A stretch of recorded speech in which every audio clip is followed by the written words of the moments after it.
పార్వతి, పెద్దబాబు గారు మీరు నువ్వు పొరపాటు చేసినా తప్పు అని కోప్పడి కొట్టడం కూడా పొరపాటే పార్వతి.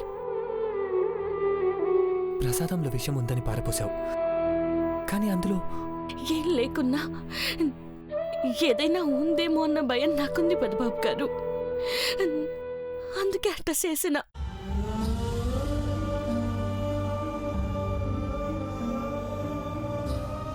అమ్మోరి ప్రసాదం పడేయడం తప్పే, కానీ నీ భయం వెనుక ప్రాణాలు కాపాడాలన్న ఆరాటం ఉందని అమ్మకు అర్థమైతే నిన్ను క్షమిస్తుంది పార్వతి.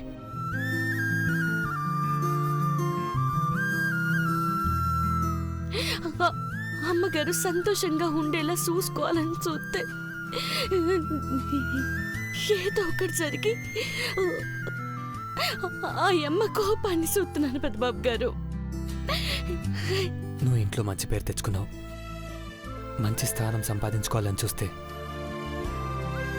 ఇలా జరుగుతుంది పార్వతి. మీ నీడన బతుకుతా మీ అభిమానాన్ని మూట కట్టుకునేటోళ్ళం ఏడ నిలబడ్డా మాకు స్థానం ఉన్నట్టే కదా పెద్దబాబు గారు. కానీ నా తలరాత ఎట్టా ఉందో ఏమో, ఏడుతూనే బతుకుతానేమో. నిజం చెప్పు పార్వతి, నీకు చంద్రముఖి ఫోన్ చేసిందా? అవును పెద్దబాబు గారు, ఆ అమ్మ చచ్చిపోయింది అన్నారు, కానీ ఆ గొంతు ఆ మాట వింటే తనే అనుకున్నా. అందుకే మీ ప్రాణాలకు ముప్పు చేస్తుందేమోనని.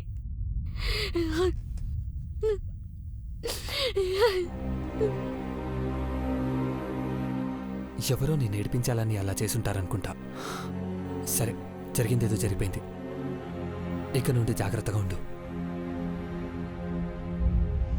నువ్వు పని మనిషిగా ఉంటే సేవ చేయడానికి వెళ్ళి ఏదో ఒక పొరపాటు చేస్తున్నావు. అందుకే కొన్నాళ్ళు నిన్ను ఈ పనికి దూరంగా ఉంచితే మంచిదేమో అనుకుంటున్నాను.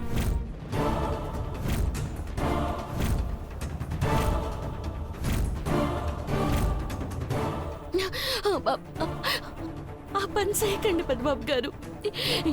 ఏ పని చేయకపోతే నాకు కాళ్ళు చేతులు ఆడవు. నువ్వేంటో నీ మనసేంటో అందరికీ తెలిసే రోజు త్వరలో వస్తుంది. నా నుండి నిన్ను దూరం చేయాలని కొంతమంది ప్రయత్నిస్తున్నారు పార్వతి. ఏం చెప్పలేడు పెద్దబాబు గారు.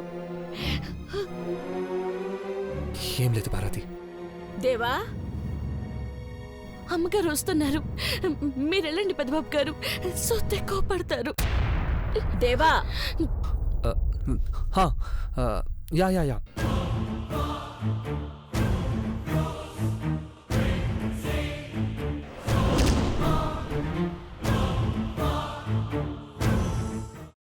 అమ్మా, అలాంటి వాళ్ళది నిజమైన ప్రేమ కాదు, అది వ్యామోహం.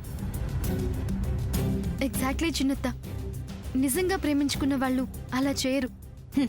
ఎంత మనసు విరిగిపోతే కన్న కూతుర్ని పట్టుకొని మా దృష్టిలో చచ్చిపోయా ఉంటుందా తల్లి? అది సరే అమ్మా, తన కూతురుతో తన మాట అనేటప్పుడు ఆమె మాటల్లో వ్యథ, కళ్ళల్లో బాధ గమనించావమ్మా? పెద్దబాబుకు బర్త్డే విషెస్ చెప్పు కూడా వెళ్ళాం కదా. ఊరికే ఎలా కాలిపోతుంది? మంట పెడితేనో పడితేనో తగలబడుతుంది.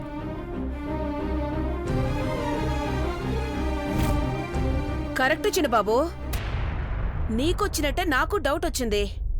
పార్వతే షర్టును తగలబెట్టిందనుకుంటా.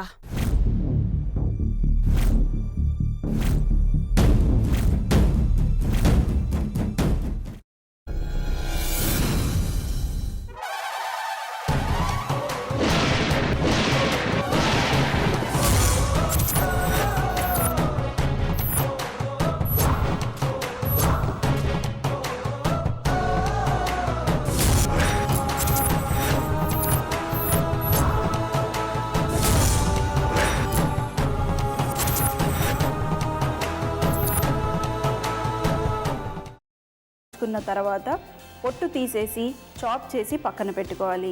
ఒక ప్యాన్లో కొద్దిగా నూనె వేడి చేసి అందులో ఆవాలు, మినప్పప్పు, శనగపప్పు, కరివేపాకు, సన్నగా తరిగి పెట్టుకున్న ఉల్లిపాయలు వేసుకుని 1 నిమిషం పాటు వేయించుకోవాలి. ఆ తర్వాత కాల్చి కట్ చేసి పెట్టుకున్న వంకాయని కూడా అందులో వేసుకుని బాగా మిక్స్ చేసి బౌల్లోకి ట్రాన్స్ఫర్ చేసుకుని అందులో తగినంత చిక్కటి పెరుగు లేదా పల్చటి పెరుగు వేసుకుని మిక్స్ చేసి అన్నంతో కానివ్వండి, చపాతీతో కానివ్వండి సర్వ్ చేసినా చాలా బాగుంటుంది.